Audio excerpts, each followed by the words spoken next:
There was a study in the newspaper this week in the Los Angeles Times, which began rigid sales quotas at Wells Fargo Bank have driven employees to open unauthorized accounts for customers, sticking them with bogus fees and damaging their credit, according to a City of Los Angeles lawsuit that echoes a Times investigation. In other words, the Los Angeles Times found that there was a widespread cheating at Wells Fargo's branches, where its employees would open these accounts without customers knowing, incur fees on their behalf, hurt their credits, move their money around without them knowing. Now, why did they do that? They did that because they were under intense pressure to meet sales quotas. And as the lawsuit alleges, quote, the result is that Wells Fargo has generated a virtual fee-generating machine through which its customers are harmed, its employees take the blame, and Wells Fargo reaps the profit. Now, let's think about this.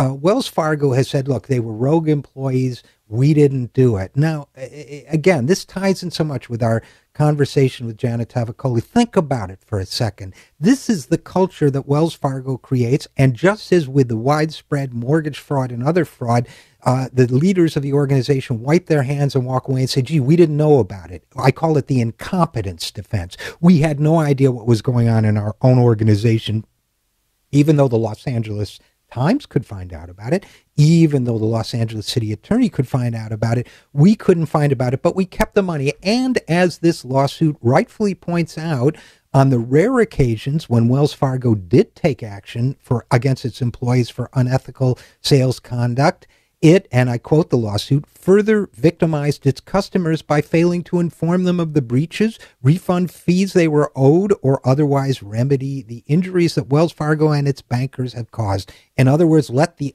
underlings cheat and lie and possibly break the law, and we'll keep the money. That's today's banking culture, and that's why we're here. I am Richard RJ Eskow, and this is the Zero Hour.